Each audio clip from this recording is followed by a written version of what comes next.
안녕하세요. 아침에 일찍 나오시느라고 고생하셨죠? 안 그런가요? 한 주간 집회에 참여하는 것이 쉽지 않고 또 마음을 기울여서 말씀을 잘 듣는 게 쉽지 않습니다. 그리고 또 전도해야 되고 또 수고하고 봉사해야 되는 일들이 있기 때문에 아마도 그래서 하나님께서 우리에게 큰 은혜를 주시지 않는가 하는 생각이 듭니다. 한 주간 함께 해주셔서 감사하고 더욱더 복음을 위해서 합력하고 협력해야 될 겁니다. 같이 기도하죠. 우리를 사랑하시는 자비로우신 주님, 참으로 감사합니다. 한 주간 하나님의 말씀을 배울 수 있도록 도와주시고 또 하나님의 말씀을 통해서 하나님의 사랑과 은혜를 마음속에 담을 수 있도록 인도해 주신 것을 감사합니다. 오늘 이 시간 하나님께서 우리에게 베풀어 주신 그 큰 사랑을 다시 한번 생각해 보고 또 구원을 받은 사람들이 어떻게 살아야 할지 말씀을 상고해 보기를 원합니다. 우리 대청교회 모든 형제 자매님들 한 사람 한 사람 일일이 기억해 주시고 영육간에 축복해 주시고 더욱더 힘차게 주님 안에 살아갈 수 있도록 도와주시기를 원합니다. 오늘 모든 시간을 통해서 우리 각 사람 마음이 활짝 열리고 각오하며 다짐할 수 있는 귀한 시간들로 채워주시기를 원합니다. 지금 이 시간에도 해외에서 수고하시는 많은 선교사님들과 가족들 그리고 함께하는 동역자 형제자매님들이 있습니다. 일일이 기억해 주시고 어디에 어떠한 형편에 있든지 마지막 때 복음이 활발하게 전해질 수 있도록 도와주시고 주님 오시기 전에 우리가 마땅히 해야 될 일들에 최선을 다하고 충성할 수 있도록 도와주시기를 원합니다. 오늘 모든 시간 함께해 주시기를 원하면서 언제나 우리를 사랑하시는 예수님의 이름으로 기도합니다. 아멘. 신약성경 고린도전서 15장 찾아보겠습니다. 고린도전서 15장 1절입니다. 고린도전서 15장 1절. 형제들아, 내가 너희에게 전한 복음을 너희로 알게 하노니 이는 너희가 받은 것이요 또 그 가운데 선 것이라. 너희가 만일 나의 전한 그 말을 굳게 지키고 헛되이 믿지 아니하였으면 이로 말미암아 구원을 얻으리라.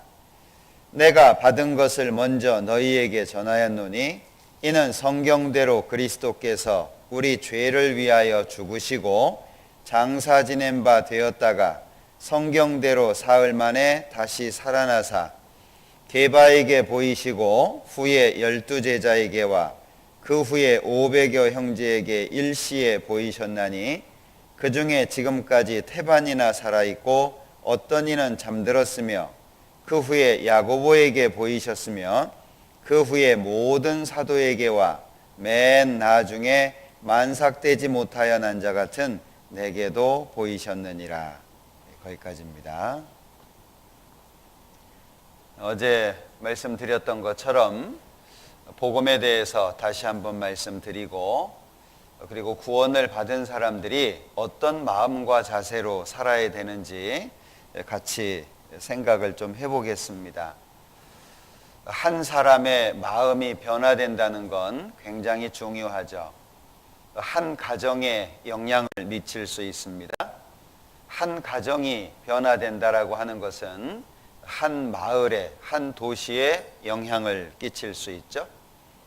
한 도시가 변한다는 건 국가에 영향을 줄 수 있고 복음은 그렇게 지금까지 전해져 왔습니다. 시작은 한 사람부터죠. 한 사람의 마음이 바뀌는 것은 그래서 너무 중요한 일입니다. 한 사람이 하나님의 말씀을 통해서 하나님을 발견하고 삶의 변화를 갖게 된다면 그 자신으로부터 시작해서 가정 그리고 사회에까지 지대한 영향을 끼칠 수 있습니다. 결국에는 나 자신으로부터 시작한다는 거죠. 그래서 내가 어떤 마음을 가지고 어떤 자세로 삶을 사느냐라고 하는 건 굉장히 중요합니다.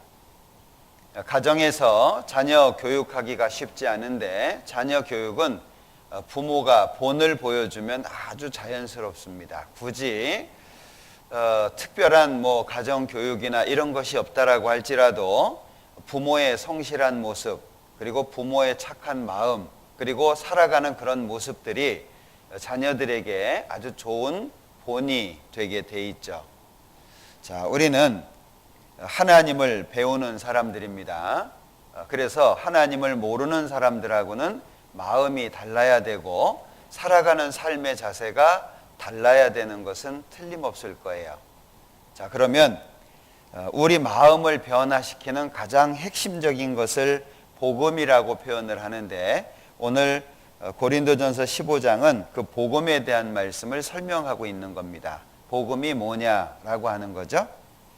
자, 이 고린도 교회는 바울 사도가 사도행전에 보면 1년 6개월을 전도해서 세운 교회인데 지금 이 지도에 보시면 고린도라고 하는 지역은 이스라엘 서쪽으로 그리스라고 하는 나라가 있죠. 노란색은 국경선입니다.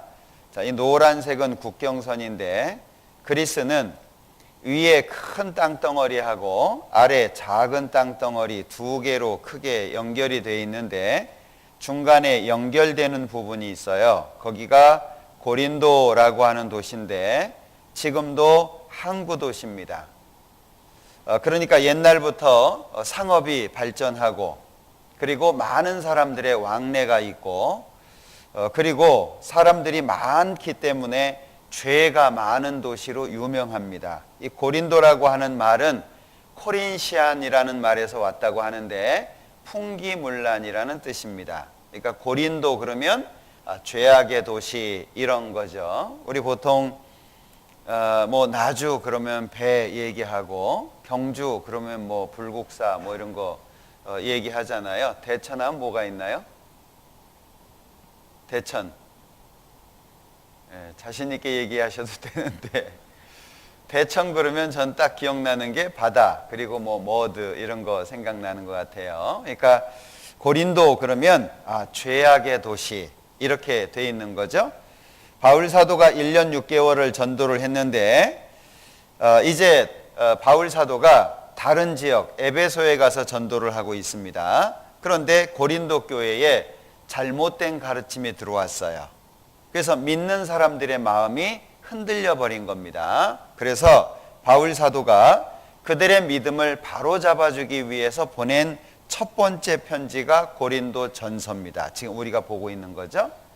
자, 첫 번째 편지를 받아서 잘못된 것을 고치고 잘하는 모습이 보여지니까 두 번째 편지를 보내서 격려하고 있는데 그게 고린도 후서 두 번째 편지죠.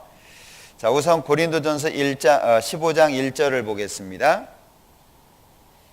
형제들아, 내가 너희에게 전한 복음을 너희로 알게 하노니 이는 너희가 받은 것이요 또 그 가운데 선 것이라.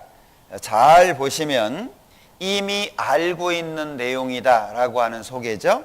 2절 너희가 만일 나의 전한 그 말 1절의 복음입니다. 복음을 굳게 지키고 헛되이 믿지 아니하였으면 이로 말미암아 복음을 잘 믿는 것으로 말미암아 구원을 얻으리라. 그러면 구원은 복음과 연결되어 있다는 거죠. 3절 내가 받은 것을 먼저 너희에게 전하였노니. 자, 여기 화면에 보시면 제가 일부러 찾아놨는데요. 갈라디아서 1장에 보면 형제들아 내가 너희에게 알게 하노니 내가 전한 복음이 사람의 뜻을 따라 된 것이 아니라 이는 내가 사람에게서 받은 것도 아니요. 이 복음이라고 하는 것의 특성입니다. 사람에게서 받은 것도 아니고 사람한테 배운 것도 아니다. 그러면 사람한테 받지도 않고 배우지도 않았다면 복음을 어떻게 알게 된 거냐? 오직 예수 그리스도의 계시로 말미암았다. 계시라고 하는 것은 계는 열어준다는 말이고 신은 본다는 말이니까 예수님께서 알게 하셨다. 그런 의미가 되겠죠? 그러니까 고린도전서 15장 3절에 내가 받은 것을 먼저 너희에게 전했다라고 했을 때 갈라디아서 1장의 말씀을 정확하게 기억하셔야 됩니다. 이거는 사람한테 받은 것도 배운 것도 아니고 예수님으로부터 직접 받게 됐다는 거죠. 자, 그래서 이 복음이라고 하는 것은 3절에 내가 받은 것을 먼저 너희에게 전했다. 이게 아주 중요합니다. 복음에는 뭔가가 다른 것이 추가가 되거나 복음 속에 있는 것이 빠지게 되면 안 된다는 거예요.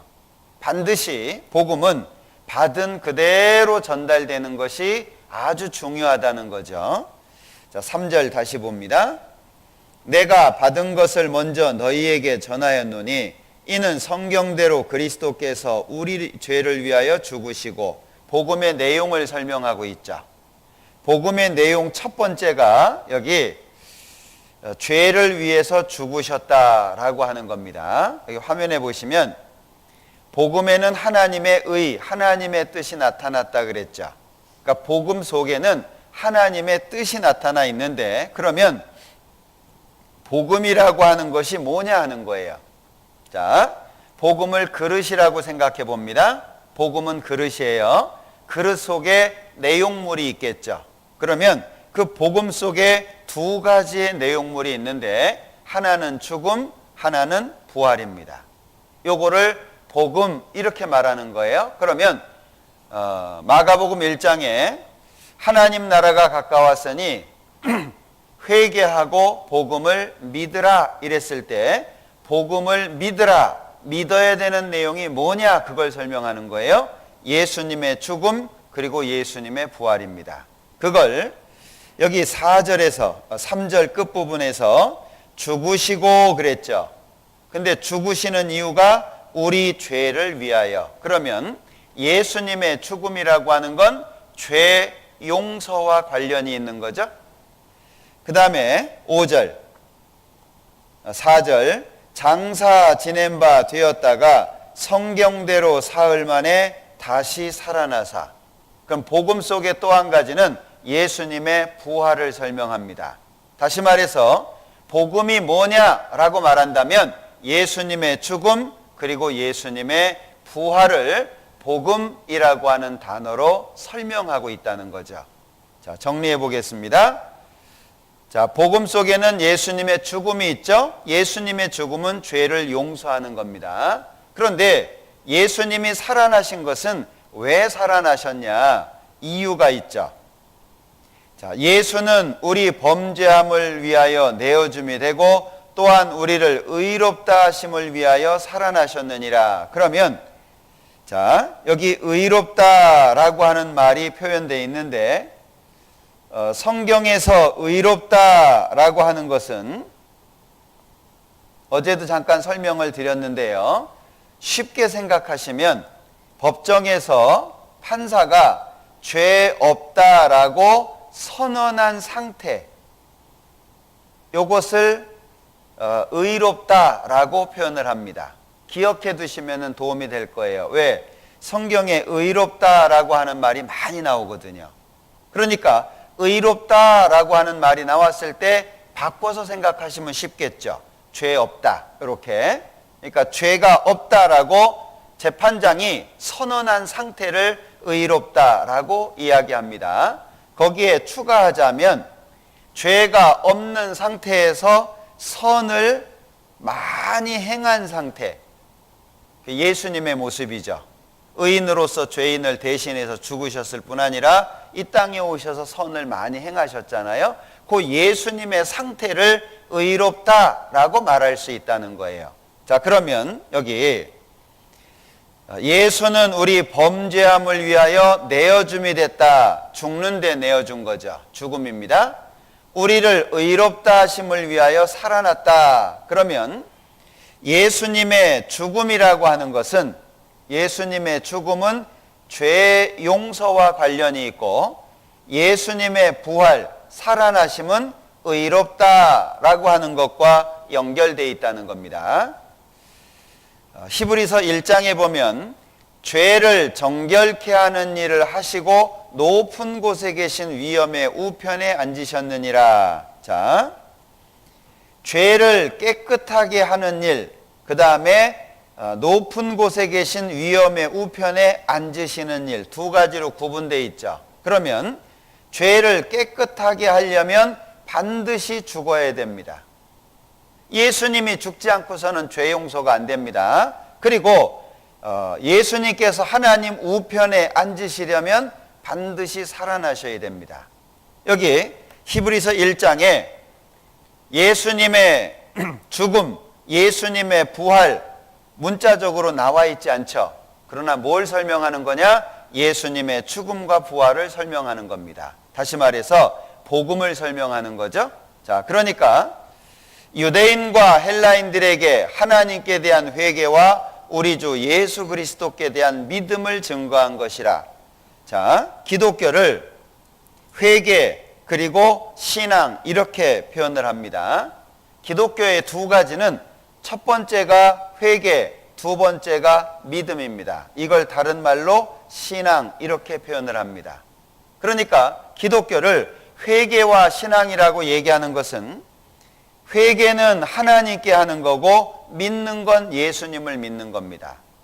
이걸 잘 구분해서 생각하시면 믿음이라고 하는 것이 쉬워질 뿐 아니라 아주 견고해지도록 되어 있어요. 그래서 우리가 지은 죄를 하나님께 회개하고 예수님이 죄 용서해 주신 것을 믿는 거죠. 그것이 우리에게 주어진 일입니다. 자, 그러면 예수님의 죽음은 죄 용서, 예수님의 부활은 의롭다 하심이죠.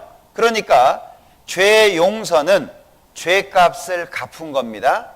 예수님의 피로 죄값을 갚은 거죠. 그리고 의롭다라고 하신 것은 영수증 받은 거예요. 그러니까 우리가 하나님 앞에 당당하게 가는 것이 확실할 수밖에 없는 거예요. 찬송가에 보면 나 같은 죄인이 어떻게 하나님 앞에 서겠어요? 나 같은 죄인이 옳다함 받는 이유가 뭐겠어요? 예수님이 십자가에서 죄를 용서해 주신 사실을 믿는 거죠. 그러니까 하나님 앞에 당당하게 설 수밖에 없어요. 자, 오늘 이제 끝나고 부를 찬송이 405장인데 이 405장 찬송을 지은 사람은 노예선 선장까지 했던 사람입니다. 존 뉴턴이라고 하는 사람이죠. 자, 이 사람이 나중에 기회되면 한번 읽어보세요. 그리스도를 본받아라고 하는 책이 있습니다. 그 토마스 캠피스라고 하는 사람이 쓴 책인데, 그리스도를 본받아라고 하는 책을 읽고 마음을 돌이키게 되고 예수님을 믿게 돼요. 노예선 선장을 했던 사람이 나중에 목사가 되는데, 그 사람이 지은 찬송시가 405장입니다. 전 세계 사람들이 다 아는 노래예요. 나 같은 죄인 살리신 어메이징 그레이스라고 하는 유명한 노래잖아요. 그러니까 나 같은 죄인이 어떻게 옳다함을 받아서 하나님 앞에 설 수 있겠냐 그 얘기예요. 나는 지옥 가야 마땅한 존재인데 무엇 때문에? 예수님의 십자가 때문에. 하나님이 나를 지극히 사랑하시는 그 사랑 때문에. 그러니까 우리는 착하게 살아서 뭔가 잘해서 천국 가는 게 아니고 하나님의 무조건적인 사랑 때문에 천국 가는 거예요. 그게 고맙고 감사해서 하나님의 뜻대로 삽니다. 그걸 신앙생활이라 그래요. 그런데 많은 사람들이 이걸 뒤집어 놨어요. 착하게 살아서 천국 가고 천국 가게 됐으니까 하나님 앞에 당당히 서는 거예요? 그거 아닙니다. 우리가 뭘 잘해서 천국 가는 게 아니에요. 자격이 없는데도 불구하고 사랑해 주신 것이 감사해서, 나 같은 죄인을 사랑해 주신 게 감사해서 주님을 위해서 살죠. 그래서 예전에 그런 일이 있었다 그래요. 노예 제도가 있었을 때 선교사가 선교 여행을 떠나고 있는데 노예시장에 엄마하고 아이가 나왔어요.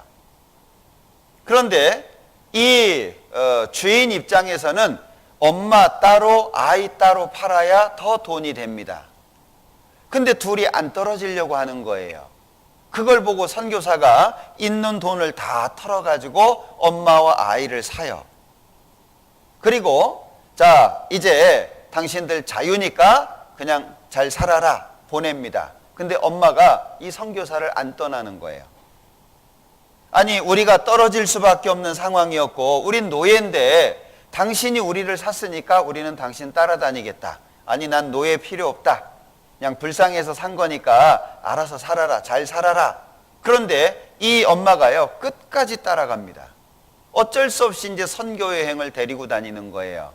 그런데 어느 지역을 지나가는데 나무에서 뱀이 떨어져 가지고 이 선교사를 물었어요. 정신을 잃었죠. 깨어나 보니까 자기는 멀쩡한데 이 엄마가, 노예 엄마가 죽어 있는 거예요. 왜 그런 일들이 있다고 생각하십니까? 은혜에 보답하는 마음은 자발적인 것이지 강요가 아니에요. 많은 사람들이 신앙생활을 왜 강요라고 생각합니까? 하나님의 은혜가 마음속에 없어서 그런 거예요. 신앙생활은 자발적인 겁니다. 자, 기독교 역사 속에 크게 두 가지를 말할 수 있는데, 기독교의 힘. 자, 기독교 그러면 요 기독이라고 하는 것은 그리스도를 설명하는 한자 표현입니다. 그러니까 기독교 그러면은 기독, 요거는 그리스도의 그리스도. 그리스도를 한자적인 표현으로 기독이라고 말하는 겁니다. 자, 그러면 기독교의 힘이 뭐냐 하는 거예요. 첫 번째, 빈 무덤입니다. 세상에 존재하는 모든 교주들은 무덤을 다 가지고 있어요. 그런데 예수님은 무덤이 없어요. 왜? 부활하셨잖아요. 무덤이 없어요. 무덤 속에 예수님 안 계십니다. 그리고 두 번째는 뭐냐 하면 순교자의 숫자입니다. 기독교와 같은 순교자 숫자를 갖고 있는 종교 보셨습니까? 굳이 종교라고 표현합니다. 많은 사람들이 종교라고 알고 있으니까. 자, 그럼 생각해 보세요. 지금까지 공식적으로 6천만 명 이상의 순교자가 있다고 얘기합니다. 기회가 되신다면 기독교 서점에 순교사화라는 책을 한번 읽어보세요.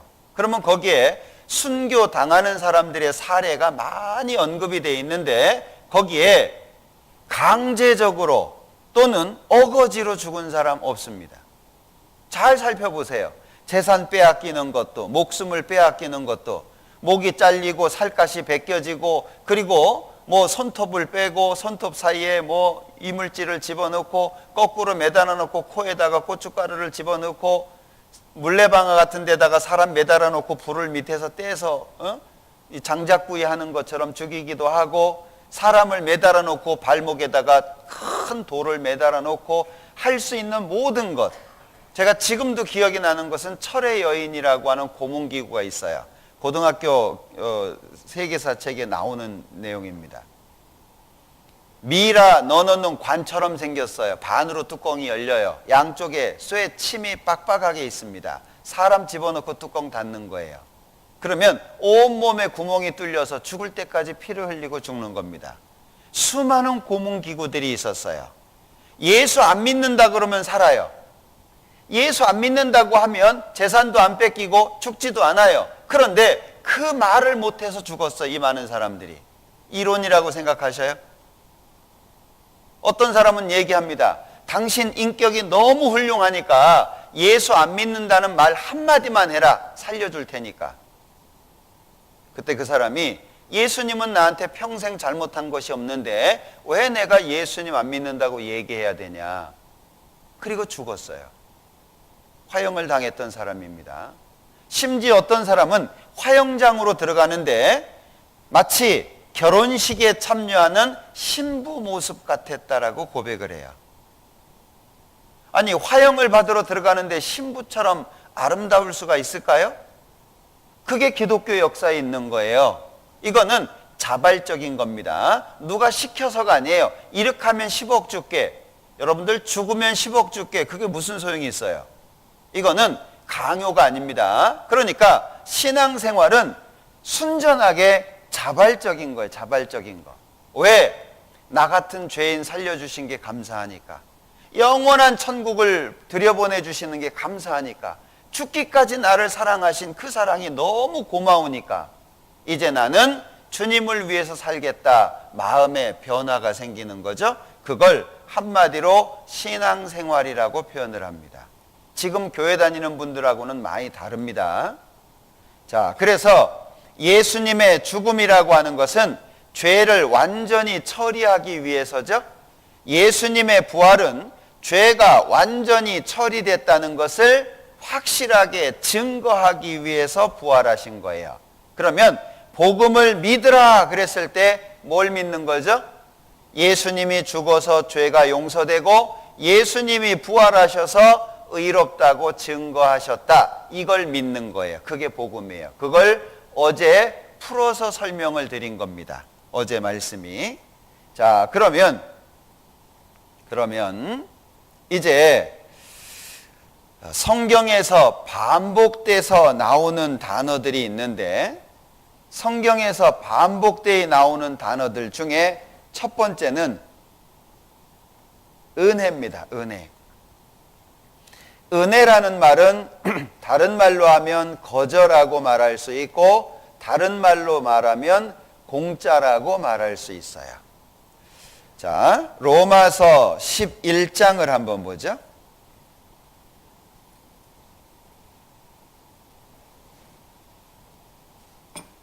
로마서 11장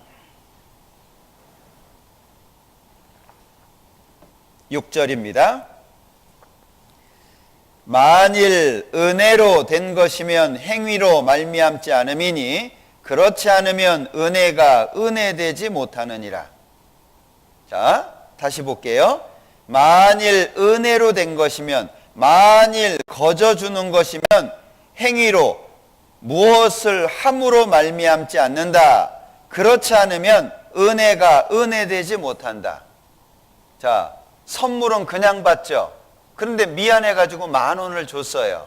이건 선물이 아니라 10,000원짜리잖아요. 그걸 설명하고 있는 겁니다. 은혜, 공짜로 주어지는 거예요. 그럼 은혜가 되려면 여기에 반드시 뭐가 있으면 안 된다는 거죠? 행위가 있으면 안 된다 그 얘기예요. 잘해서 받은 게 아니다. 우리를 불쌍히 여기심으로 주신 거죠. 이 은혜가 강조되어 있습니다. 그런가 하면 두 번째는 자, 믿음이라고 하는 단어가 강조되어 있습니다. 믿음. 이것 또한 행위하고는 반대가 되는 겁니다. 믿는 거예요. 왜? 어제 우리 말씀을 통해서 배웠죠. 우리 스스로는 선해질 수가 없습니다. 우리 스스로는 하나님 앞에 의로워질 수가 없어요. 그러니까 하나님이 내 대신 누구를 보내셨습니까? 나를 살리기 위해서 예수님 보내주신 거잖아요. 그러니까 우리는 믿음이 필요한 거예요. 내가 못하니까. 자, 아이가 태어났습니다. 한 20년 키워줘야 되잖아요. 한 20년 키워야 그나마 자기 앞가름 하잖아요. 자, 만약에 아이가 태어났는데 야, 낳느라고 힘들었으니까 네가 알아서 살아. 그럼 다 죽어요. 그러니까 우리가 못하니까 예수님이 오신 거예요. 아이를 스스로 살 수가 없으니까 부모가 다 주잖아요. 먹을 것도 주고 입을 것도 주고 교육도 시키고.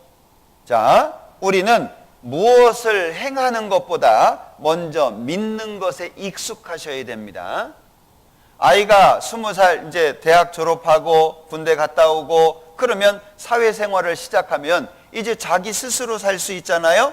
뿐만 아니라 시간이 지나면 부모까지 공경할 수 있겠죠. 그건 나중 일이라는 거예요. 신앙생활이 마치 그와 같습니다. 그래서 세 번째 강조가 되는 것은 예수님의 피입니다.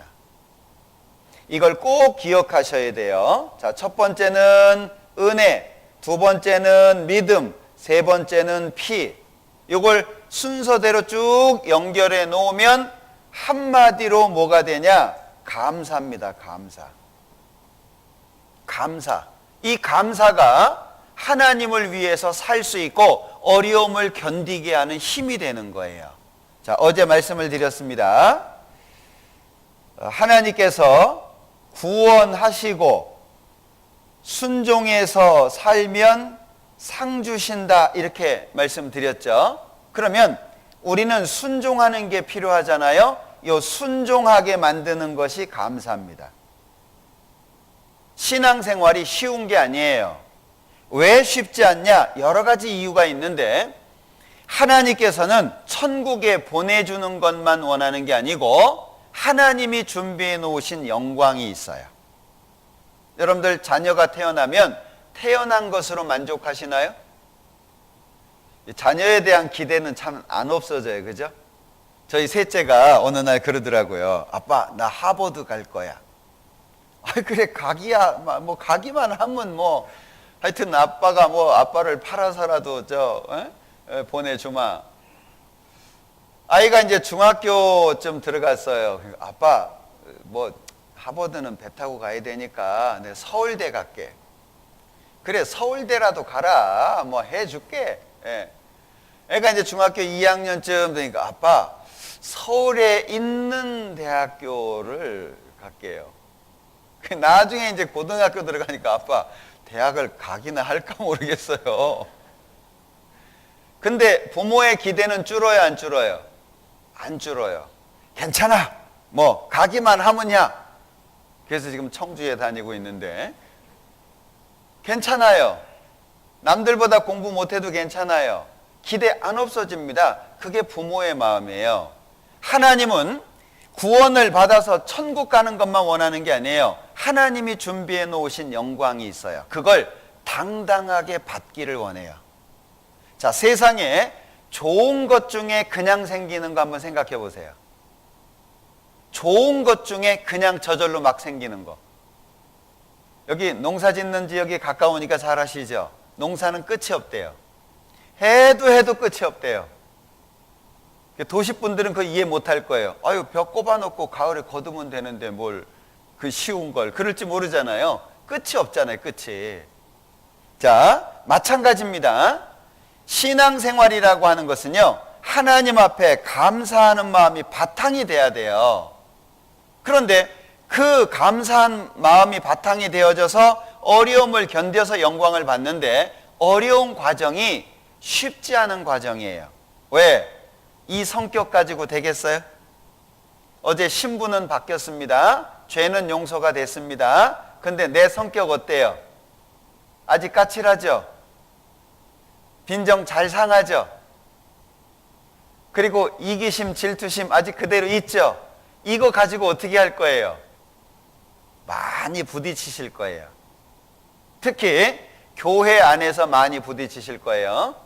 야, 처음에 이 구원 받으라 그래서 구원 받았더니 다 천사 같고 막 다 깨끗하고, 야, 여긴 별천지다. 세상에 이런 사람들이 다 있냐 그랬는데 시간 지나면서 보니까 아유, 천사도 때가 묻었고 저 천사는 좀 상한 것 같고, 이 천사는 좀 오래돼 가지고 좀 삭은 것 같고 안 좋은 거 많이 보입니다. 그 과정을 겪어야 돼요. 왜?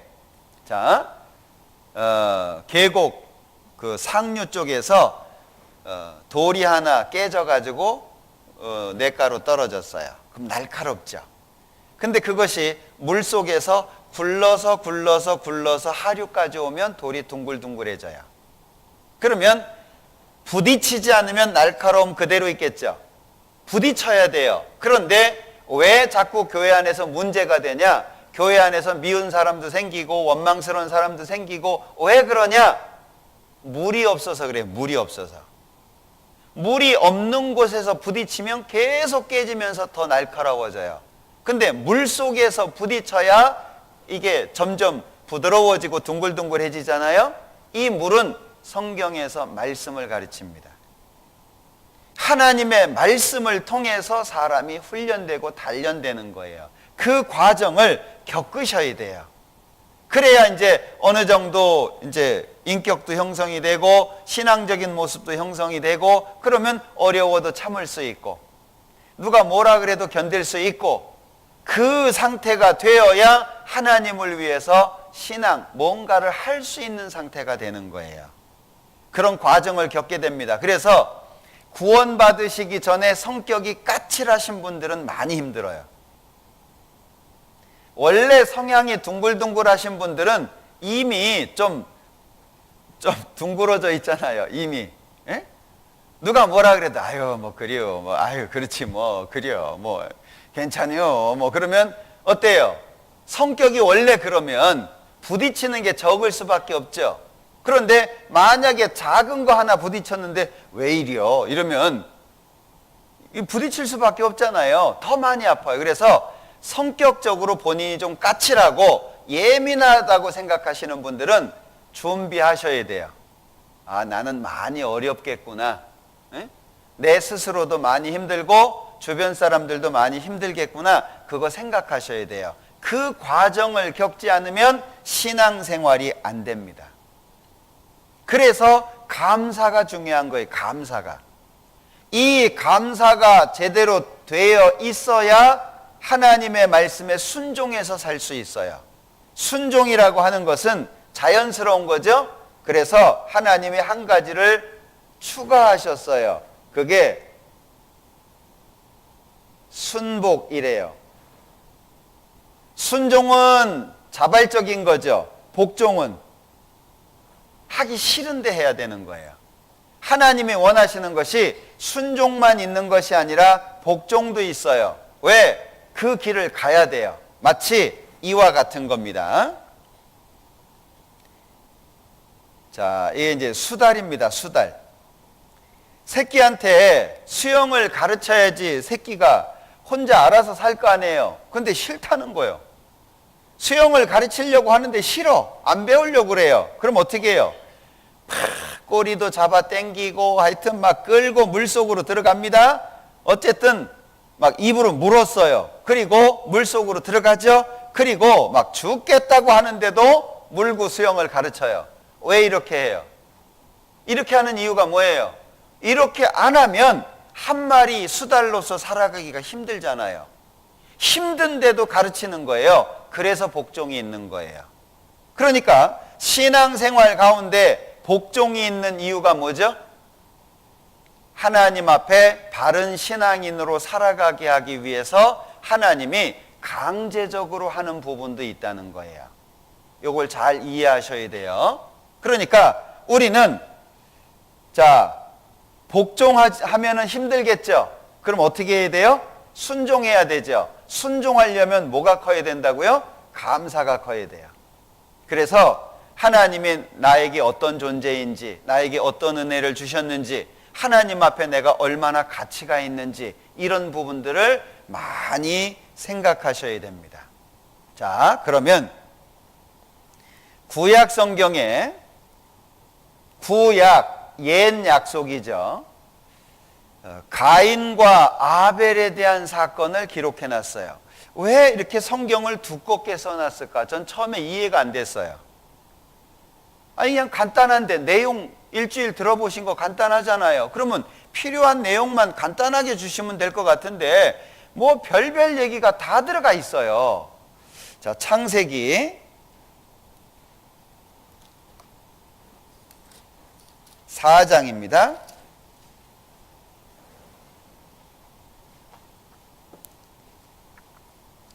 창세기 4장 1절.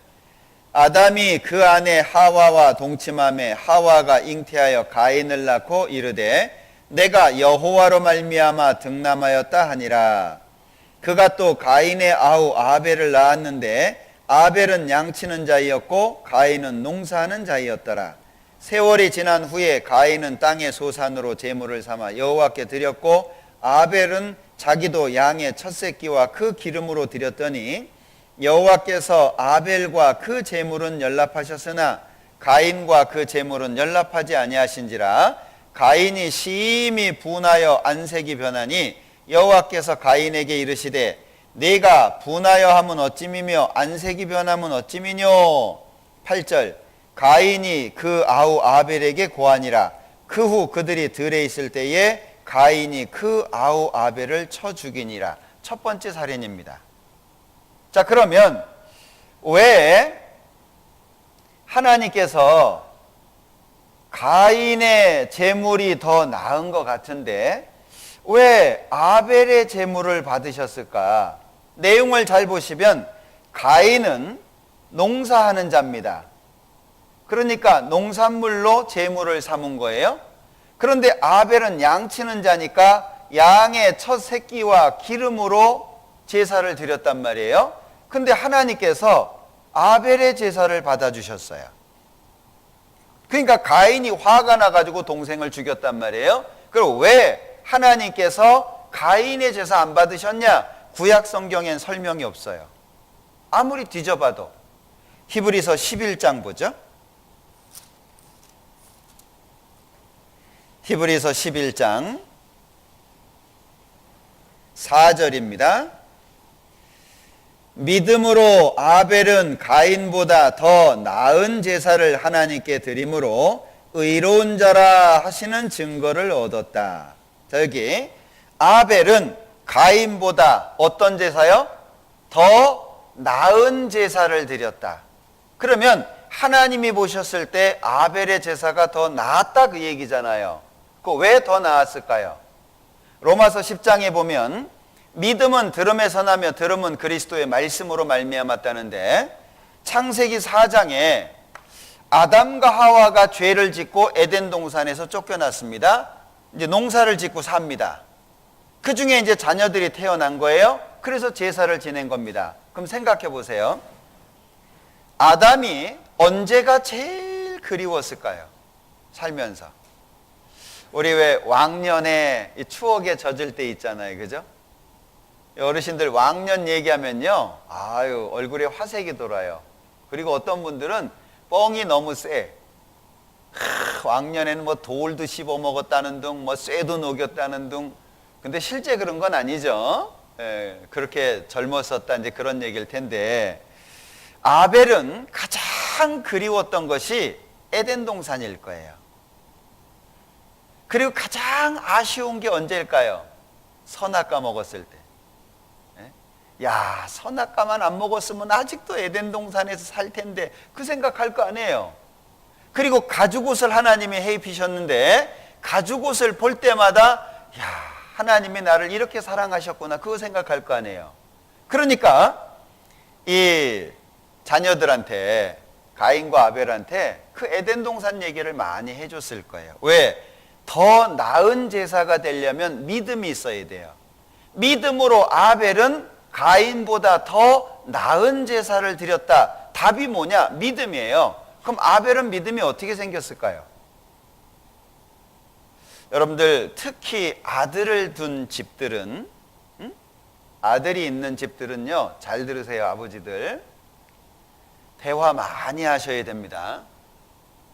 아들하고 대화 많이 하셔야 돼요. 그리고 많이 안아주시고 잘 때, 자기 전에 그리고 아침에 일어나서 꼭 손잡고 기도해 주세요. 그 자녀 교육을 위해서 최고입니다. 돈 안 들이고 조금만 신경 쓰면 됩니다. 그 최고입니다. 최고. 이 아들하고 아버지가 친한 집이 잘 없어요. 왜 잘 없어요? 투자를 안 하거든요. 이 자식은 진짜 투자 많이 해야 되는 것 같아요. 안아주시고 아빠 아들이 돼서 고맙다. 응? 아빠는 너를 보면서 참 마음도 좋고 힘도 생기고 아들을 사랑한다. 응? 그리고 아빠가 널 볼 때마다 마음이 든든하다. 응? 할 얘기가 없으면 좋다. 응? 등 두드려 주면서 얘기해 줘 보셔요. 그럼 아이들 마음이 달라집니다. 사람은 사랑으로 키워져야 바르게 키워져요. 저는 저희 아버님이 꼭 저를 이렇게 훈계하시고 나면 무릎 꿇리고 얘기했다 그랬잖아요. 그 중에 6.25 얘기가 꼭 있거든요. 전쟁통에 이제 참호를 파라 그래서 땅을 파라 그래서 팠대요. 다 팠는데 상사가 오더니 야, 저쪽 가서 다시 파 그러더래요. 그게 어떻게 해요? 전쟁통에 불복종은 총살입니다. 할 수 없이 저쪽 가가지고 이제 궁시렁거리면서 다시 땅을 파고 있는데 상사가 이제 아버님이 판 그 사모에 들어간 거죠. 그 자리에 폭탄이 떨어졌대요. 그래서 꼭 술을 드시고 하시는 말씀이 내가 만약에 그때 그 자리에 들어갔으면 너는 없었다. 그 얘기를요 꼭 하시는 거예요. 예. 이 부모가 부모의 삶을 자녀들에게 얘기해 준다는 건 너무 좋아요. 실수한 것도 괜찮습니다. 실수한 것도 괜찮아요. 부모가 꼭 잘해야 되는 법은 없어요. 애들 다 합니다. 애들이 눈높이를 맞추는 거지 부모가 눈높이 맞추는 거 아니에요. 말을 안 해서 그렇지 아이고 우리 아버지 시원찮다 애들 다 알아요. 말 안 해서 그렇지. 한 번은 저희 둘째가 저한테 슬그머니 오더니 묻더라고요. 아빠는 젊었을 때 여자 관계가 어땠어요? 그래서 제가 다 얘기해 줬어요. 아 이랬다 조심해라 이렇게 얘기해 줬거든요. 얼마나 좋아요. 아니 내 자녀가 내가 실수했던 걸 그대로 실수할 수도 있잖아요. 아버지의 실수가 아이한테 예방이 될 수도 있거든요. 얼마나 좋아요. 그거요 부모가 부끄러운 거 아닙니다. 얘기 많이 해주세요. 자녀들하고 얘기 많이 하셔요. 그러면요 친구가 돼 친구. 그러면 정말 삶 자체가 행복해질 수 있어요. 그렇다고 해서 그 애가 막 안 나갑니다. 아버지 보고 어이 친구 뭐 이러겠어요? 그럴수록 둘 관계가 깊어지고 정말 사이가 좋아져요. 자 옆으로 샜는데 어쨌거나 이 아벨이 믿음을 갖게 된 배경은 부모로부터 들었기 때문이에요. 들으면서 아 하나님이 죄인을 이렇게 받아주시는구나 그걸 알게 됐어요. 왜? 창세기 3장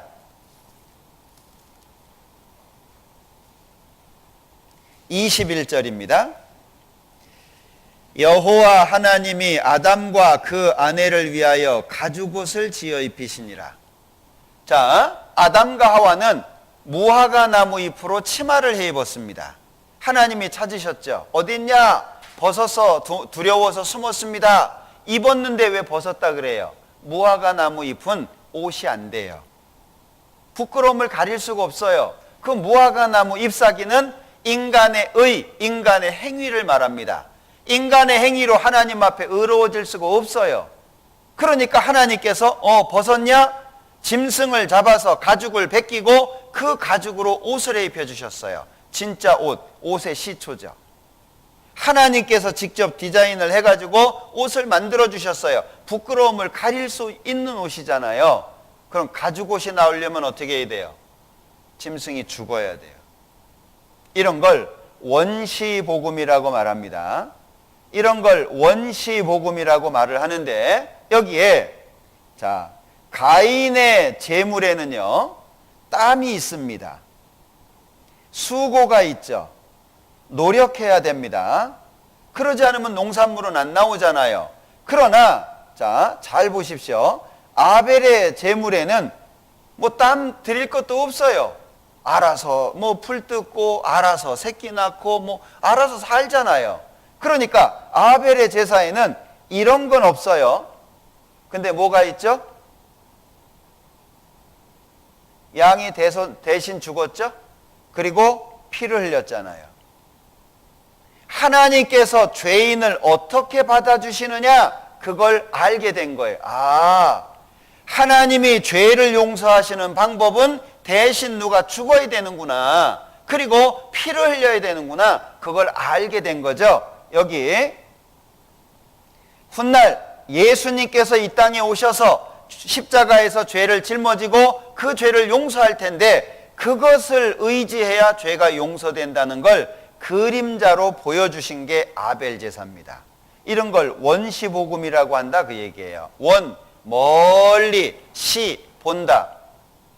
십자가 안 나옵니다. 예수님 안 나옵니다. 그러나 뭘 설명하는 거냐? 훗날 예수님이 오셔서 십자가에서 죄를 용서하실 것을 그림자로 보여주는 거예요. 이런 게 굉장히 많아요. 자, 출애굽기 12장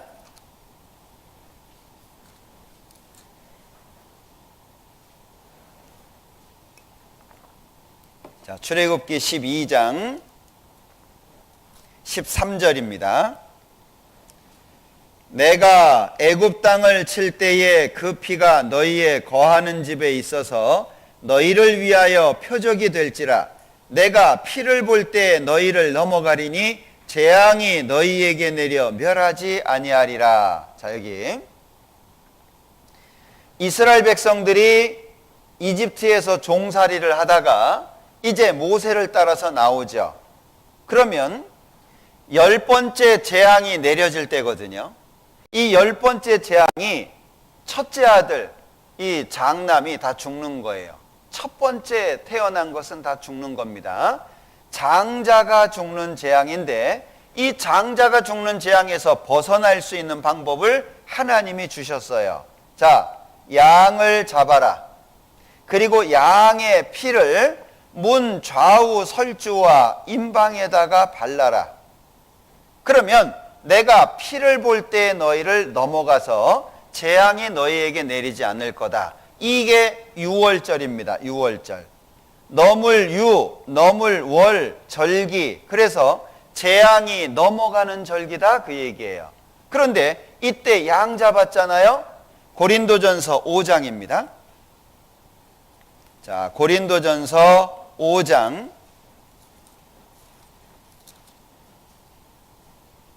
7절.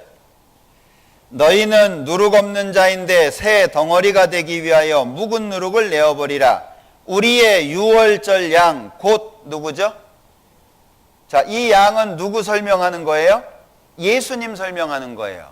결국에 유월절 이 사건은 뭘 설명하는 겁니까? 훗날 예수님께서 이 땅에 오실 거고 십자가에서 죽으시게 될 거고 그 십자가의 피를 의지해서 재앙, 하나님의 심판이 넘어갈 거다. 그거 설명하는 거잖아요. 그림자다 그에게 그림자. 자, 그런가 하면 민수기 21장도 한번 보죠. 자, 민수기 21장 4절 이후에 보면은요. 4절. 백성이 호르산에서 진행하여 홍해 길로 쫓아 에돔 땅을 둘러 행하려 하였다가 길로 인하여 백성의 마음이 상하니라. 그 광야 생활의 길이 너무 어려우니까 원망을 합니다. 그러니까 하나님께서 불뱀을 보내가지고 많은 사람을 물게 한 거예요. 많은 사람이 죽었고 죽어가고 있습니다. 그러니까 하나님 앞에 이제 기도하는 거죠. 우리 잘못했다고. 그러니까 모세가 8절. 여호와께서 모세에게 이르시되 불뱀을 만들어 장대 위에 달라. 물린 자마다 그것을 보면 살리라. 모세가 놋뱀을 만들어 장대 위에 다니 뱀에게 물린 자마다 놋뱀을 쳐다본 즉 어떻게 됐죠? 살더라. 자, 살았어요. 자, 놋으로 뱀을 만들어서 장대 위에 달아라. 그리고 쳐다보라는 거예요. 쳐다보면 산다라고 말씀하셨죠? 이 사건을 예수님께서 직접 언급하셨어요. 요한복음 3장. 자, 요한복음 3장 14절. 요한복음 3장 14절.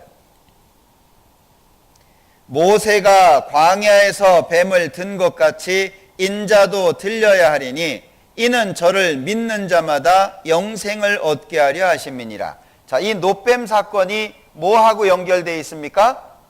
십자가하고 연결되어 있잖아요. 모세가 광야에서 놋뱀 들었다. 그것처럼 인자도 들려야 된다. 십자가 사건 설명하고 있는 거잖아요. 하나같이 전부 십자가를 설명하고 있습니다. 그러니까 이 성경에서 십자가 빼면 아무것도 아니에요. 예수님 빼면 아무것도 아니에요. 그러니까 이 성경에서 제일 중요한 사건이 뭐냐? 십자가입니다. 제일 중요한 한 인물이 누구냐? 예수님입니다. 성경에서 예수님 빼고 십자가 빼면 우리하고 아무런 상관이 없어요. 자, 이사야서 54장입니다.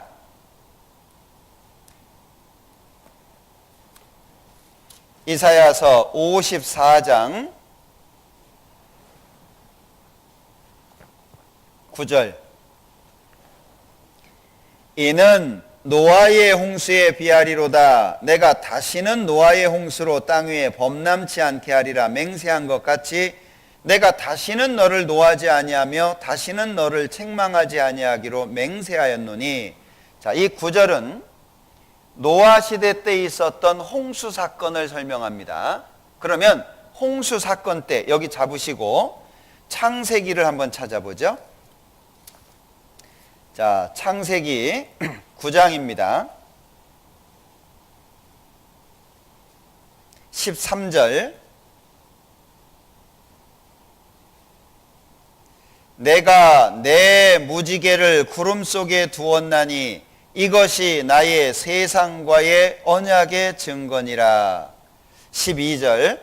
하나님이 가라사대 내가 나와 너희와 및 너희와 함께하는 모든 생물 사이에 영세까지 세우는 언약의 증거는 이것이라. 자, 무지개입니다. 무지개. 하나님께서 무지개를 두셔가지고 약속을 하셨어요. 그럼 무지개는 뭐예요? 다시는 물로 온 세상을 심판하는 홍수가 있지 않을 거다. 온 세상 심판 안 한다. 물로. 그걸 약속하신 거예요. 그런데 이 이사야서 54장의 9절에서는 노아 홍수 사건을 설명한 겁니다. 다시는 심판 안 하겠다 약속했지 않냐? 그게 9절이에요. 이사야 54장 10절입니다. 산들은 떠나며 작은 산들은 옮길지라도 나의 인자는 내게서 떠나지 아니하며 화평케 하는 나의 언약은 옮기지 아니하리라. 너를 긍휼히 여기는 여호와의 말이니라. 자, 그러면 화평케 하는 언약이라고 하는 것은 어제 말씀드렸듯이 하나님과 나 사람 사이에는 죄라고 하는 것이 있기 때문에 평화한다라고 하는 것은 불가능한 겁니다. 그러면 하나님과 사람이 평화하려면 뭐가 처리가 돼야 되죠? 이 죄에 대한 문제가 처리가 돼야 돼요. 그래야 하나님과 화평이 이루어질 수 있는 겁니다. 그러면 하나님과 나 사이에 뭐가 있어야 되죠? 반드시 십자가가 있어야 되는 거예요. 그러니까 자, 무지개로 약속하신 것이 지금까지 지켜져 오고 있다. 그렇다면 십자가 통해서 하신 약속은 얼마나 더 확실하겠냐? 이해되시죠? 무지개 약속하고 십자가 약속을 비교하면서 십자가 약속이 얼마나 확실한지를 설명해 주고 있는 거예요. 그러면 몇 가지 살펴봤습니다. 자, 노아 홍수 무지개 십자가 사건 설명하죠? 노뱀 십자가 설명하죠? 유월절 십자가 설명하죠? 그리고 아벨 제사 십자가 설명하죠? 성경은 전부 십자가 설명하는 거예요. 그러니까 성경을 빨래라고 생각해서 짜면 피가 나올 거다. 피. 구약은 짐승의 피가 나오고 신약에는 예수님 피가 나올 거다. 그 예수님의 피가 나를 천국 가게, 내 죄를 용서하게 하신 거예요. 그게 어제 구체적으로 풀어서 드린 말씀입니다. 이거는 은혜로 주어진 거다 그 얘기예요. 은혜로 주어진 거예요. 대가가 있어요?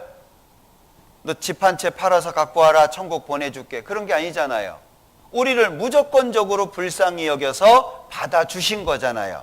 그렇다면 이제 구원을 받은 사람들은, 이 은혜를 받아들인 사람들은 하나님 앞에 어떤 사람이 되냐? 하나님의 자녀가 되죠. 그러면 자녀는 부모를 기쁘게 하는 게 당연하잖아요. 부모를 기쁘게 해야 되잖아요. 그러면 자녀로서 부모님이 무엇을 좋아하시는지 알아야 될 거 아니에요? 그래서 성경 배우는 거예요. 그리고 부모가 원하는 걸 알아서 그걸 행해야 되잖아요. 그래서 훈련이 필요한 거예요. 자, 이 부분을 남은 시간 동안에 잠깐 말씀을 드리도록 하겠습니다. 자, 하나님의 자녀가 된 사람들이 죄를 지을 수 있어요. 어제 잠깐 말씀드렸죠? 자, 그래서 알아야 될 게 몇 가지가 있는데 구원은 세 단계로 이루어져 있다. 요걸 먼저 아셔야 돼요. 자, 첫 번째 말씀하는 구원은 영혼의 구원이라고 말하는데 이걸 신학적인 용어로는 칭의라고 합니다. 의롭다라고 칭함을 받았다. 좀 복잡하죠? 자, 이거는 죄의 형벌에서 벗어나는 겁니다. 지옥 안 간다 그 얘기죠? 이제 심판 없다 그 얘기입니다. 이거는 믿음으로 그리고 단번에 주어집니다. 요건 잘 구분하셔야 됩니다. 우리 형제자매님들도 이 구원의 3단계 하도 들어가지고요 익숙한데 스스로 정리해 보세요. 되는가? 응? 들어서 익숙하니까 지나쳐 그냥. 아, 저거 들은 얘기, 뭐 3단계 저 얘기, 뭐 지식은, 남의 지식은 내 것이 안 됩니다. 남의 지식은 나한테 힘을 못 줘요. 지식은 내 것이 돼야 돼요. 그럼 지식이 내 것이 되려면 어떻게 해야 돼요? 반복. 그게 학습이잖아요. 예? 한일자 모르는 사람도요, 한일자 1000번 써봐요. 머릿속에 박혀가지고 그냥 나온다니까요. 그러니까 공부는 왕도가 없어요. 공부는 왕도가 없습니다. 공부 잘하려면 반복하면 돼요. 아무리 돌이라도 반복하면 돼요. 그러니까 안 하니까 그런 거, 안 하니까. 그러니까 공부하기 싫다 그러잖아요. 학습력이 떨어지는 사람은 이 공부하기 싫어하잖아요. 그런데 반복이 답입니다. 그러니까 머릿속으로 저 들은 얘기 이게 아니라 내가 이 영혼의 구원이라고 하는 것은 칭의를 말하고 이거는 형벌에서 벗어나는 거구나. 그렇다면 믿음의 결국 곧 영혼의 구원을 받음이라 말씀까지 쭉 연결해서 틀로 딱 짜보세요. 그게 이제 내 것이 되는 그것이. 그래서 누구하고 얘기할 때도 이런 거요 성경 펴서 설명해 줄 수 있잖아요. 근데 듣기는 들었는데 나중에 얘기하려니까 가물가물하거든요. 누구랑 얘기하면 어디 있기는 있었는데 그리고 헤매는 거예요. 그러면 힘이 없잖아요. 자, 영혼의 구원은 믿음입니다. 믿음의 결국 곧 영혼의 구원을 받음이라. 이거는 과거 완료형으로 표현이 되어 있어요. 영혼의 구원이라고 하는 건 허물로 죽은 우리를 그리스도와 함께 살리셨고 너희가 은혜로 구원을 얻은 것 이미 끝났죠. 구원을 얻었음에 이미 끝났죠. 구원을 얻었나니 이미 끝난 겁니다. 과거 완료형의 표현으로 되어 있다는 거예요. 그리고 베드로전서 1장에 보면 오직 흠없고 점없는 어린 양 같은 그리스도의 보배로운 피로 한 것 이미 끝났죠. 그러니까 영혼의 구원이라고 하는 것은 믿음으로 단번에 끝나는 거예요. 이미 이루어진 사실, 과거 완료형입니다. 그 다음에 두 번째는 이제 영혼의 구원을 받은 사람이 구원받은 사람답게 살게 되잖아요. 생활의 구원이라고 말하는데 이거는 성화. 성은 거룩하다, 화는 바뀐다. 생활이 거룩하게 바뀐다 그런 얘기입니다. 이거는 죄의 권세에서 벗어나는 거예요. 여러분들 기억하셔야 될 게 있습니다. 세상을 하나님이 창조하신 게 틀림없죠. 근데 이 세상의 통치자가 누구예요? 이거 잘 구분하셔야 됩니다. 자, 우리는 하나님께 속해 있지만 온 세상은 악한 자 안에 처해 있다. 다만 악에서 구하옵소서. 마귀 가리키는 겁니다. 하나님이 만드신 세상 아담한테 권세를 주셨는데 선악과 따먹으면서 그 권세를 마귀한테 넘겨버렸어요. 그러니까 마귀가 예수님을 시험하면서 자, 천하만국 보여주면서 나한테 절해라. 이 권세 내가 너한테 줄게. 이건 내가 넘겨받은 거다. 요한복음 12장, 14장, 16장에 나오는 이 세상 임금은 다 마귀 가리킵니다. 그러니까 아직 마귀의 영향력 속에 있죠. 거기에서 바르게 살려면 어떻게 해야 돼요? 마치 물을 거슬러 올라가는 연어처럼 힘이 있어야 될 거 아니에요. 힘이 없으면 거슬러 올라가지를 못하잖아요. 그러니까 죄의 권세에서 구원되는 것, 성화, 삶의 변화를 말하는데 이것은 단번에 안 돼요. 이건 순종과 복종이 필요하고 지속적이어야 됩니다. 자, 여기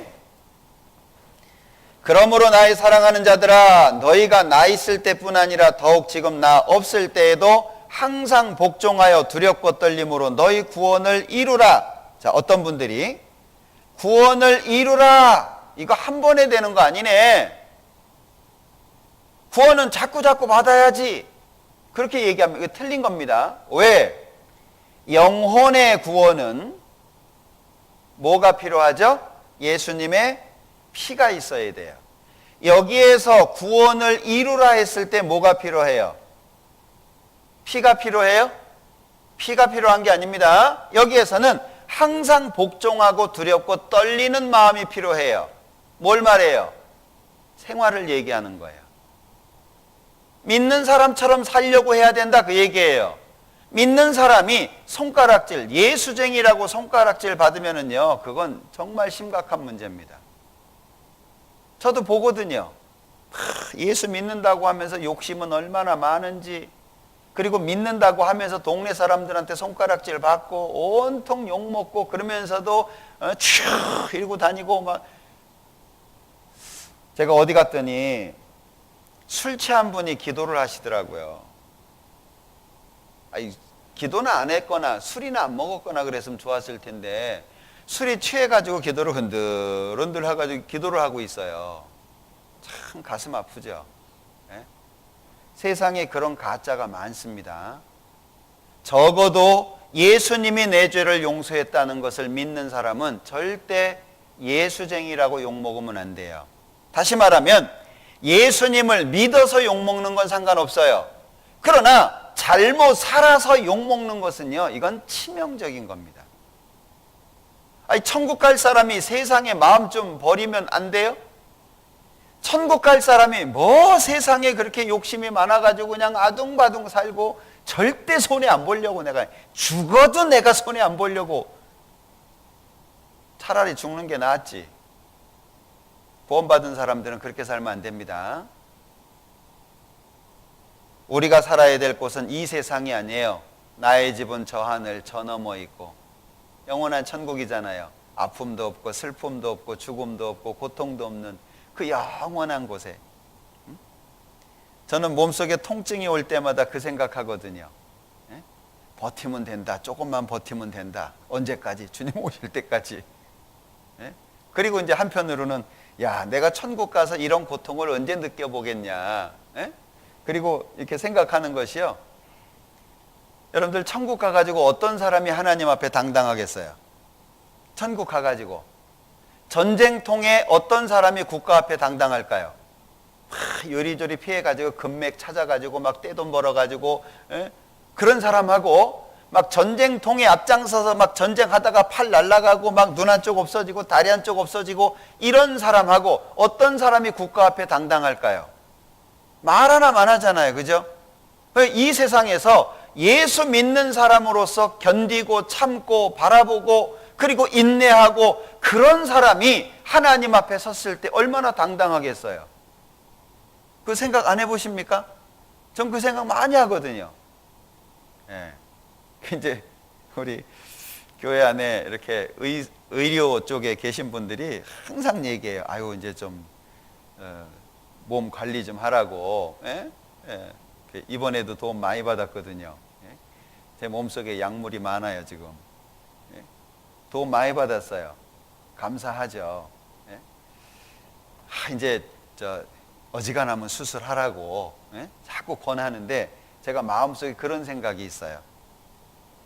물론 이제 수술에 대한 부분도 좀 있기는 하지만 하나님 앞에 갔을 때 적어도 내가 아팠지만 내가 예수 믿는다는 것 때문에 참았다. 왜? 저는 지금까지 안 아프게 해달라는 기도를 해본 적이 없어요.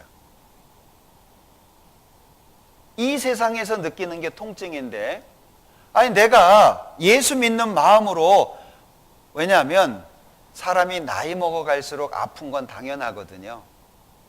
뭐 너무 아프면은 도움을 받아서 견디기도 하고 그러잖아요. 그런데 기본적인 마음이 하나님 생각하면서 참는다면 이것 또한 좋지 않을까?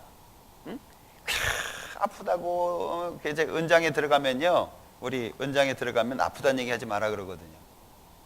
그럼 이제 어르신들이 아유 목사님은 젊어서 그래요. 뭐 안 아프니까 그렇지 그래요. 나도 아파요. 그러면서 제 얘기 해줍니다. 아프단 얘기 하지 말라고. 아니 아프단 얘기하면 안 아파지냐고. 오래 써가지고 아픈 걸 그 어떻게 하냐고. 뭐 부품이 있어서 바꿀 것도 아니고. 아픈데 예수 믿는 것 때문에 참는다고. 아프지만 하나님이 나중에 천국에서 우리 몸 바꿔주실 거거든요. 완전한 몸으로. 아 그거 기대하고 살면 얼마나 좋으냐고. 만나는 사람마다 늘 하는 얘기가 아파 죽겠어. 뭐 어제도 아팠고 오늘도 아프고 내일도 아플게요. 뭐 계속 아플게요. 그거 뭐 해봐야 집안에서도 자녀들한테 아프단 얘기 해봐야 누가 좋아하는가. 그냥 하나님 생각하고 참자. 응? 그리고 참다 보니까 또 통증이 친구가 되기도 해요. 어지간한 건 그냥 버티게 돼요. 예. 그럼 됐잖아요. 그죠? 그렇다고 해서 뭐 침대에 누워있는 것도 아니고 돌아다니면 됐잖아요. 그러니까 마음이 하나님과 연결이 되잖아요. 삶이 바뀌어요. 제가 통증으로 간단하게 말씀을 드렸지만 마음이 그렇게 되잖아요. 경제적인 것도 괜찮아요.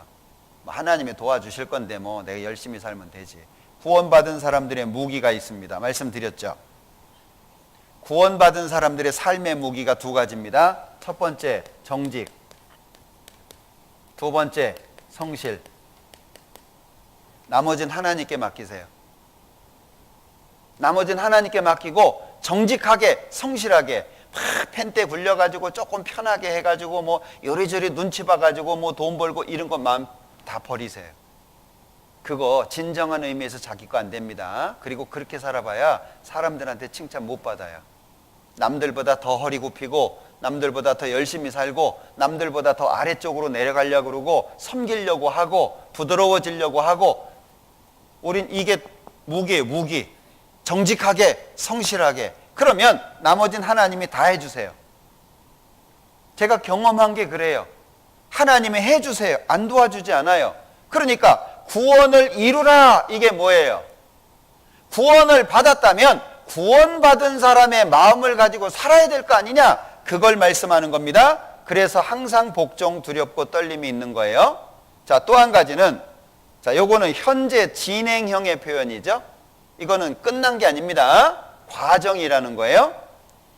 갓난아이들 같이 순전하고 신령한 젖을 사모하라. 이는 이로 말미암아 너희로 구원에 이르도록 자라게 하려 함이라. 여기에서도 구원이 나오죠. 그런데 뭐가 필요합니까? 예수님의 피가 아니라 순전하고 신령한 젖이죠. 이 젖은 순수한 하나님의 말씀, 바르게 정직하게 성실하게 전해지는 하나님의 말씀을 말합니다. 그러니까 아이가 젖을 먹어서 성장하는 것처럼 구원받은 사람답게 살려면 뭐가 필요하다고요? 하나님의 말씀이 필요하다고요. 자, 이것을 두 번째 생활의 구원이라고 합니다. 그 다음에 세 번째는 육체의 구원이라고 말하는데 이건 영화, 영은 영광스럽게, 화는 바뀐다. 우리의 육체가 바뀌는데 죄의 기질에서 바뀌는 거예요. 저는 정말 진심으로 권하고 싶은 것이 정말 하나님의 말씀을 마음속에 받았다면 하나님 안에서 바꿔보려고 노력했으면 좋겠어요. 왜 자기 마음을 끝까지 그렇게 고수하는지. 옆에 사람도 힘들고 주변 사람도 힘들고 자기도 힘들고 그거 그냥 마치 이 병아리가 껍데기를 깨고 나와야 성장하잖아요. 껍데기를 깨버리는 것처럼 좀 깨고 나왔으면 좋겠어요. 근데 그걸요 계속 가지고 있는 분들이 있어요. 그걸 못 깨. 응? 그 깨고 나오면 자기도 성장하고 주변 사람들도 보기가 좋고 그리고 자기를 통해서 하나님의 능력이 많이 나타날 텐데 그 마음을 못 깨는 경우들이 너무 많은 것 같아요. 그리고 그래서 구원받은 사람들은요 얼굴 인상이 밝아야 돼. 이렇게 보면 아 저분은 좀 신앙적으로 어려움을 겪고 있구나 이게 보여요. 말에서 보이는 게 아닙니다. 왜? 표정으로 다 보여요. 표정으로. 네? 그래서 집에서 나오실 때 거울 보고 웃는 연습 좀 해봐요. 네? 아니 천국 간다는 사람이 인상이 찌그러져 있으면은 그 누가 믿겠어요? 천국 간다는 사람들이 맨날 짜증이나 부리면서 전도하면서 아유 천국 가면 좋아 그러면서 막 신경질 내고 막 싸우고 그러면 그거 누가 믿겠어요? 속에 있는 기쁨과 즐거움이 밖으로 나와야 될 거 아니에요. 근데 겉의 모습을 보면 속에 과연 있을까? 응? 천국 가는 사람이 뭐 때문에 저렇게 인상이 팍 써 있고 뭐 때문에 저렇게 얼굴이 어둡고 뭐 때문에 저렇게 까칠하고 그럴까? 이 생각이 들어요. 많이 웃으세요? 응? 웃으면 복이 온다는 말이 틀린 게 아니잖아요. 많이 웃으세요. 웃기에 지쳤슈? 많이 웃으세요. 꼬마들이 부르는 찬송이 있어요. 사랑은 참으로 버리는 것. 사랑은 버리는 거래요.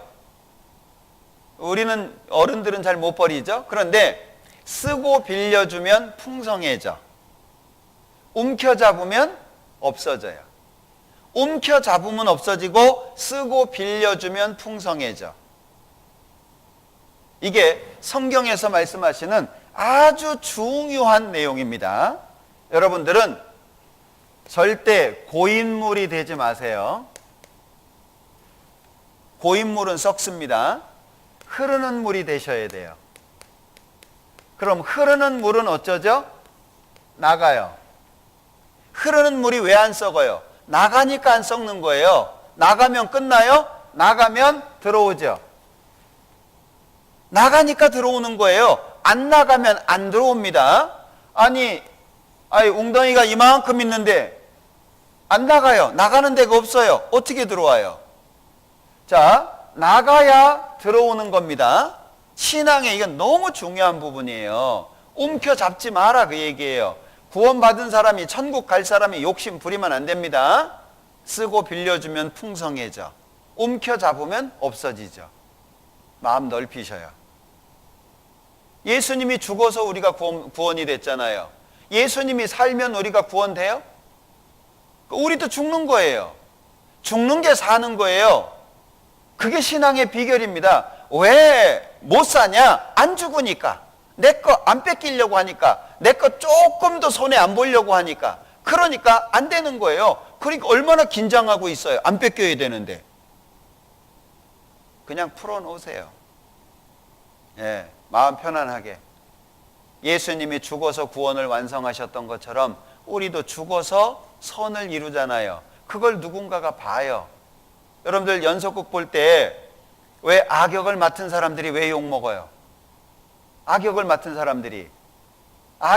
사람들은요 하나같이 보면은요, 근데 희한하게 악역을 맡으면 얼굴도 그렇게 바뀌는 것 같아요. 예?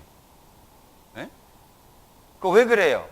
막 전화가 온대요. 네가 그럴 수 있냐? 네가 주인공한 걔한테 그럴 수 있냐? 막 역할대로 하는 건데 보면요 항상 괴롭히고 뺏어 먹으려고 그러고 그리고 못되게 하고 막 그러잖아요. 주인공은 왜 이 점수를 많이 따요? 이유가 아마 배우도 그 역할처럼은 살기 어려울 거예요. 그죠? 막 어려운 일 당해도 막 혼자 슬퍼하고 막 해코지를 당해도 오히려 그 사람을 위해서 걱정하고 바보같이. 주인공이 그렇게 안 하면은 인정받아요?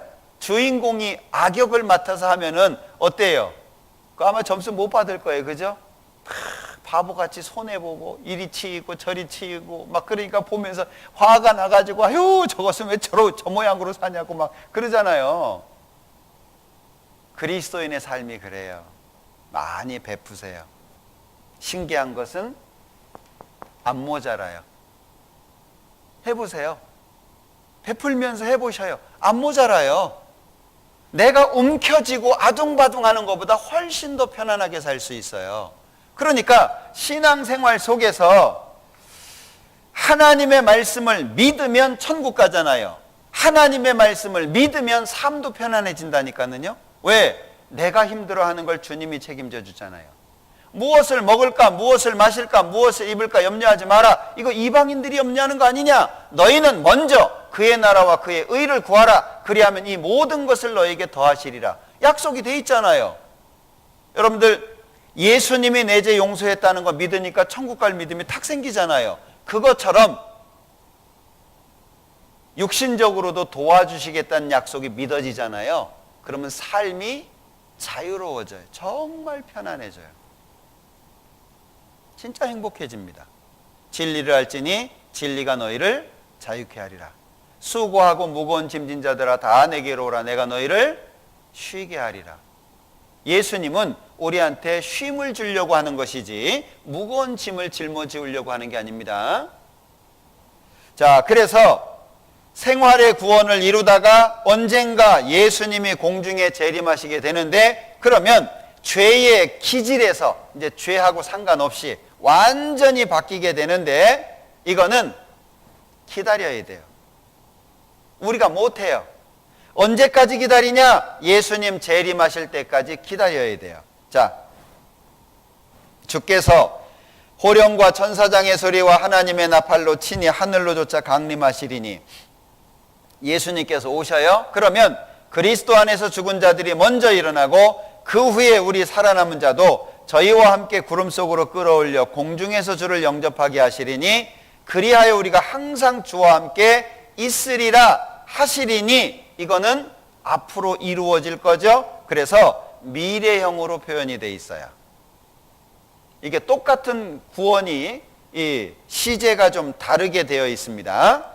오직 우리의 시민권은 하늘에 있는지라 거기로서 구원하는 자 곧 주 예수 그리스도를 기다리노니, 그가 예수님이 만물을 자기에게 복종케 하실 수 있는 자, 하나님이죠.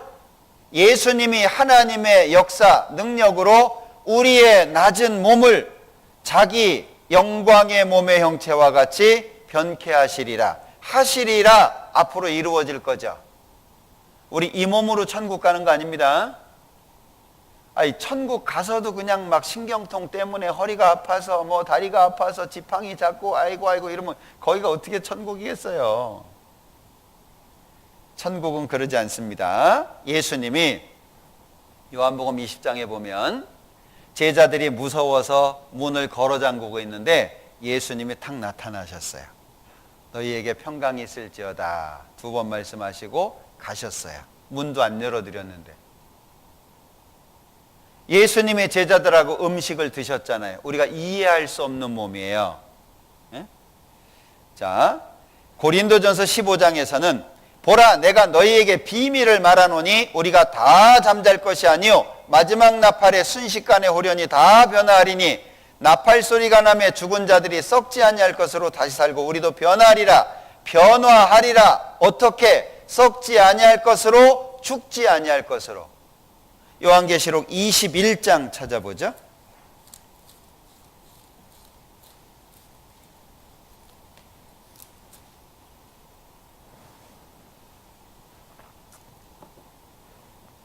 자, 요한계시록 21장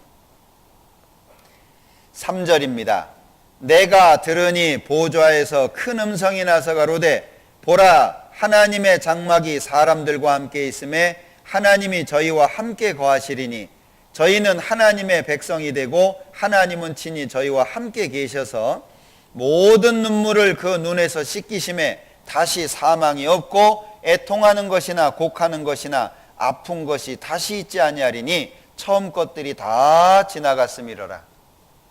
제가 여기에서 정말 고대하고 사는 것이 아픈 것이 다시 있지 아니하리니, 제 소망입니다. 소망 중에 하나이긴 하지만 천국 가면요 아픈 거 없습니다. 천국 가면 죽는 거 없습니다. 천국에 가면 여기 없는 게 많아요. 눈물도 다 씻어주시고 애통할 것도 없고 곡할 것도 없고. 천국은 예수님의 영광스러운 몸의 형체와 같이 바뀌어서 영원히 사는 거예요. 천국 이 몸으로 못 삽니다. 예수님이 오셔야 돼요. 그러니까 예수님이 오실 때까지 기다려야 돼. 기다리면서 믿음 잘 지켜야 되잖아요. 그러면 이 세 가지 가운데 영혼의 구원을 받은 사람들에게 가장 중요한 게 뭐냐? 그러면 기다리면서 어떻게 살 거냐? 어떤 모습으로 살 거냐? 이게 우리에게 아주 중요합니다. 구원받은 사람이 죄를 지을 수 있는 이유 세 가지. 첫째, 아직 육체가 죄를 지을 수 있어요. 둘째, 세상이 악해요. 여러분들 성경에 재판하는 자리에도 악이 있다 그랬어요. 죄 없는 곳 찾아보세요. 요즘에 뉴스도 좀 복잡하고 그렇습니다만은 어째요? 죄 없는 곳이 있습니까? 없습니다. 예. 그리고 마귀가 이 세상을 다스려요. 그러니 구원을 받았어도 죄를 지을 수 있다는 얘기죠. 그럼 어떻게 살아야 될까요? 그래서 반복이 필요한 거예요. 우리도 훈련해야 되잖아요. 죄를 안 지으려면, 하나님의 뜻대로 살려면 훈련을 해야 되잖아요. 근데 우리의 훈련은 육체 훈련이 아니에요. 뭐 체육관에 다닌다든지 뭐 체력장을 한다든지 이런 게 아니에요. 자, 반복은 습관을 만들고, 습관은 인격을 만들고, 인격은 삶을 바꿔요. 우리가 원하는 건 삶이 바꿔지는 겁니다. 그러면 뭐를 반복해야 되냐? 네 가지예요. 우리 잘 아는 내용입니다. 네 가지. 아이들은 어렸을 때부터 좋은 책을 읽을 수 있는 환경을 만들어주는 게 필요합니다. 스마트폰 참 안 줬으면 좋겠는데, 예? 스마트폰보다는 그림책을 주세요. 근데 요즘에 부모들이 편하려고 스마트폰을 그냥 주더라고요. 식당 같은 데 가봐도요, 애들 조용히 시키려고 스마트폰을 줘요. 그거 정말 안 좋습니다. 특히 5살 미만으로는 절대 스마트폰 쓰면 안 됩니다. 그게 뇌에 치명적이라는 걸 아셔야 돼요. 그리고 그 아이의 성격이 바르게 형성이 안 됩니다. 어렸을 때에는 이 그림책이라든지 이런 걸 많이 보셔야 돼요. 그러니까 부모가 직접 이렇게 설명도 해주고 이야기도 해주고 대화를 해주는 게 필요한데, 이스라엘 같은 경우에는 아이들 어렸을 때 이렇게 가르칠 때는요, 글씨가 하나도 없어요. 그림만 있어요. 글씨가 하나도 없어요. 왜? 아이가 그림을 보면서 상상하는 거예요. 상상할 수 있도록 도와주는 거는 엄마예요. 근데 요즘에는 말로 다 설명해 주잖아요. 이랬어요, 저랬어요, 요랬어요, 제가 때렸어요, 넘어졌어요, 자빠졌어요. 생각할 게 없어요. 아이가 그림을 보고 스스로 생각하는 것이 실력이 향상이 돼야 되는데 이미 음성으로 다 들려주고 있잖아요. 여러분들, 이 스마트폰은 굉장히 자극적입니다. 그래서 이 뇌에 굉장히 치명적이에요. 어린아이들은 절대 보면 안 됩니다. 책을 읽어주고 대화를 하고 내용을 설명해주고, 근데 그게 얼마나 힘들어요. 엄마들이 그거 되게 힘들어 하거든요. 근데 힘드셔야 됩니다. 아니, 애 키우는데 부모가 안 힘들어가지고 애가 크겠어요? 애 키우면서 힘든 건 당연한 거예요. 근데 애 키우느라고 힘들어 죽겠다 그래요. 애가 어느 정도 성장하면 부모는 죽는 거예요. 그게 인생의 사이클이잖아요. 그러니까 자녀 키우는데 힘들다고 생각하시면 안 됩니다. 그건 투자하는 거예요. 어찌됐든, 자, 네 가지인데, 말씀, 기도, 교제, 전도입니다. 요거 반복하는 거예요, 매일. 마치 몸을 관리하기 위해서 훈련하듯이. 첫째, 말씀을 가까이 해야 되는데, 이거는 신앙생활의 근본입니다. 큰 틀만 말씀을 드릴 겁니다. 이건 신앙생활의 근본이에요. 다시 말하면 성경 안 읽으면 신앙생활 할 수가 없어요. 반드시 성경 읽으셔야 돼요. 하루에 한 장도 괜찮아요. 하루에 반 장도 괜찮아요. 꼬박꼬박 매일매일 읽는 습관을 가지세요. 두 번째, 기도인데 이건 신앙생활의 능력입니다. 정말 신앙생활 능력 있게 하려면 기도하는 걸 잘 배우셔야 돼요. 아침, 저녁 반드시 기도하셔야 됩니다. 밥 먹을 때 하는 건 기본이에요. 그리고 세 번째, 교제인데 이 교제는 신앙생활의 성장입니다. 성장. 자, 그러니까 말씀과 기도 이 두 가지는 개인적인 것이라서 혼자 있을 때 잘해야 돼요. 혼자서 잘해야 되는 거예요. 그 다음에 교제라고 하는 건 둘 이상이 모여야 돼요. 교제를 다른 말로 하면 사귐이라고 말합니다. 그러니까 두 사람 이상이 모여야 되니까 교제는 대중적인 거예요. 혼자서 안 되죠. 그런데 순서는 개인적인 게 첫 번째고 대중적인 게 두 번째입니다. 혼자 있을 때 잘해야 돼요. 자, 그러면 네 번째, 전도는 신앙생활의 열매라고 할 수 있어요. 자, 요게 반복되는 거예요. 말씀 읽고 기도하고 구원받은 사람들끼리 모여서 교제하고 이게 반복이 되다 보면 그런 삶 속에 신앙이 성장하고 내 마음이 바뀌는 걸 경험을 해요. 주일 말씀, 수요일 말씀, 그리고 뭐 구역 모임이라든지 조모임이라든지 말씀을 배울 때가 많이 있습니다. 우리 말씀 많이 알아야 됩니다. 말씀이 무기거든요. 알아야 힘이잖아요. 아는 만큼 살 수 있잖아요. 그래서 이제 예수님께서 내 죄를 영원히 용서했다는 것을 믿는 사람은 하나님의 자녀로서의 삶이 시작되는 겁니다. 만약에 하나님의 자녀로서 제대로 살지 못하면 징계가 있어요. 그 징계가 아픕니다. 가능하면 징계 안 받으셨으면 좋겠어요. 그리고 하나님 오셨을 때 칭찬과 영광과 존귀를 얻기를 간절히 소망합니다. 그래서 우리 대청교회는 이 네 가지, 말씀, 기도, 교제, 전도, 이 네 가지가 생활 속에서 늘 생활화되는 가운데 함께 하셨으면 좋겠어요. 예수님께서 십자가에서 죄 용서해 주신 거 잘 간직하셨죠? 마음에 잘 간직하고 사셔요. 이거보다 더 큰 보물 없습니다. 사시면서 경험하시게 될 거예요. 우리 대청교회 모든 형제자매님들께 하나님의 사랑과 은혜가 늘 함께 하시면 좋겠습니다. 기도하겠습니다. 우리를 사랑하시는 자비로우신 주님 감사합니다. 우리에게 귀한 말씀 주셔서 한 주간 말씀을 배울 수 있게 되었습니다. 또한 예수님을 이 땅에 보내주시고 우리의 죄를 영원히 용서해 주신 것 말씀을 통해 배우고 마음속에 믿을 수 있도록 도와주신 것 감사합니다. 이번에 말씀을 들으신 분들 더욱더 축복해 주시고 교회 안에서 신앙 가운데 함께하게 도와주시고 더욱 하나님의 좋은 것들, 깊은 것들을 경험할 수 있도록 도와주시며 우리를 통해서 더 많은 사람들이 구원받을 수 있도록 축복해 주시기를 원합니다. 우리 대청교회 모든 형제자매님들 한 사람 한 사람 일일이 기억해 주시고 하나님의 말씀 가운데 강건하게 살 수 있도록 축복해 주시고 도와주시옵소서. 남은 모든 시간들 함께 해주시기를 원하면서 언제나 우리를 사랑하시는 예수님의 이름으로 기도합니다. 아멘. 예, 찬양하시겠습니다. 찬송가 405장